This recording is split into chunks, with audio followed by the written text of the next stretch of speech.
Hello दोस्तों, welcome to crime tracker channel. दोस्तों, आज हम बात करने वाले हैं बॉलीवुड के सबसे हैंडसम खलनायक महेश आनंद के बारे में।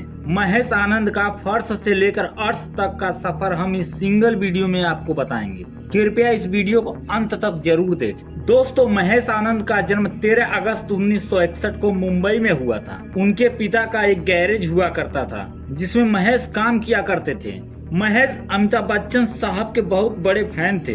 एक बार महेश अमिताभ बच्चन के घर की चारदीवारी को पार कर उनके घर में घुसने की कोशिश करने लगे, लेकिन गार्ड ने उन्हें ऐन मौके पर ही पकड़ लिया। दोस्तों, महेश आनंद जब बड़े हुए तो उन्होंने मार्शल आर्ट की ट्रेनिंग ली और साथ में जिम भी ज्वाइन किया। आपने देखी कैसी है बॉडी इनकी? शायद एक बार आपने जरूर सोचा होगा, इतना हैंडसम एक्टर आखिर हीरो क्यों नहीं बना। दोस्तों, कभी कभी इंसान के अंदर सभी गुण होते हुए भी सफलता नहीं मिलती, शायद इसी को किस्मत कहते हैं। दोस्तों, महेश आनंद की फिल्मों में एंट्री बहुत ही शानदार तरीके से हुई। दरअसल हुआ ये कि जब महेश अपने पिता के गैरेज में काम कर रहे थे, उसी वक्त एक खूबसूरत लड़की अपनी कार लेकर आई महेश के गैरेज पर और महेश को उस कार में आ रही समस्याओं को बताया। महेश ने कुछ ही घंटों की मशक्कत के बाद उस खूबसूरत लड़की की कार को एकदम मस्त चलने लायक बना दी। उस लड़की ने महेश का हट्टा कट्टा शरीर देख उसे अलग से टिप देने लगी। महेश ने टिप लेने से साफ मना कर दिया। वो लड़की महेश पर पूरी तरह फिदा हो गई। उस लड़की ने अपना विजिटिंग कार्ड दिया और कुछ महीनों तक आन जान और पार्क में मिलना जुलना चलता रहा। एक दिन उस लड़की ने महेश को अपने घर की पार्टी में इनवाइट किया।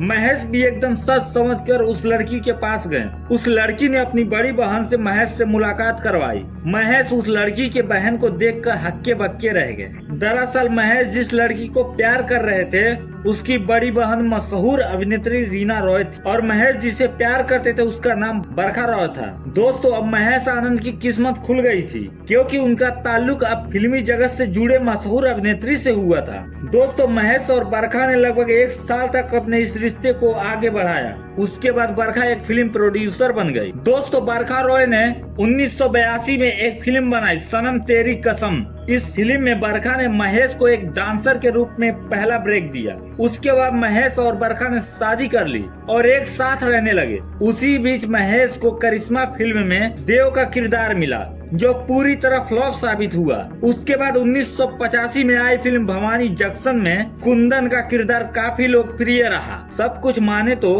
जैसे महेश आनंद के मन मुताबिक चल रहा था कि तभी बरखा रॉय और महेश आनंद में धीरे धीरे विवादों का जन्म होने लगा, जिसके बाद बरखा ने महेश को तलाक दे दिया। अब महेश अकेले रहने लगे। लगभग 2 साल बाद 1987 में मारिया डिसूजा से दूसरी शादी कर ली।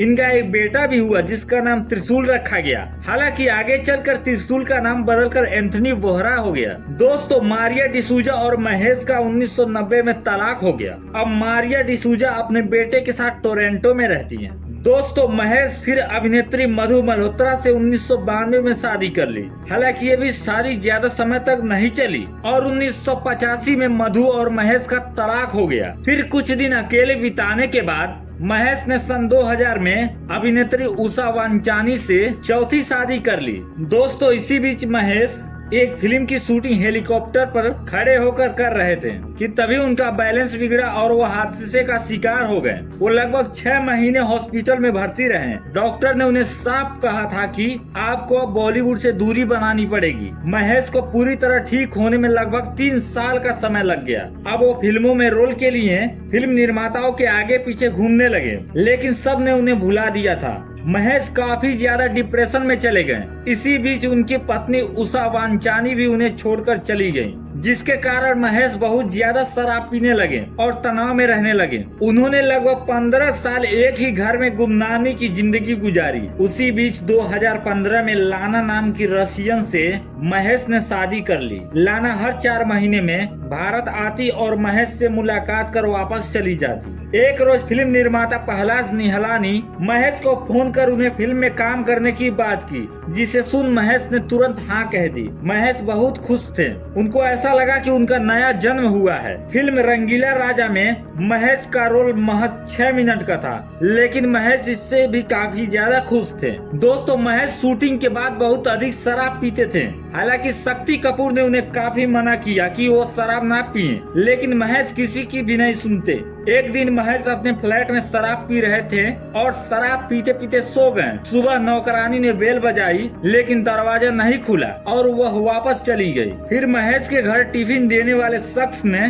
बेल बजाई, फिर भी अंदर से आवाज नहीं आई। ऐसा 2 दिन तक लगातार चलता रहा। फिर नौकरानी को शक हुआ, उसने सोसाइटी वाले को बताया। सोसाइटी वालों ने वर्सोवा पुलिस के निगरानी में महेश आनंद के फ्लैट का दरवाजा तोड़ा। महेश सोफे पर मरे पड़े थे। दोस्तों, जब महेश की मौत की खबर उनकी रशियन पत्नी लाना को पड़ी तो वो फौरन मुंबई आई और उनका लाश का अंतिम संस्कार पूरे विधि विधान से किया। दोस्तों, महेश की मृत्यु के समय महेश की उम्र मात्र 57 साल थी। दोस्तों, डिप्रेशन और शराब ने मिलकर एक होनहार एक्टर की जिंदगी छीन ली। भगवान महेश आनंद की आत्मा को शांति दे। दोस्तों, ये वीडियो आपको कैसी लगी हमें कमेंट के माध्यम से जरूर बताएं और अगर हमारी मेहनत आपको पसंद आई हो तो हमारे चैनल को लाइक करें, सब्सक्राइब करें। जय हिंद, वंदे मातरम।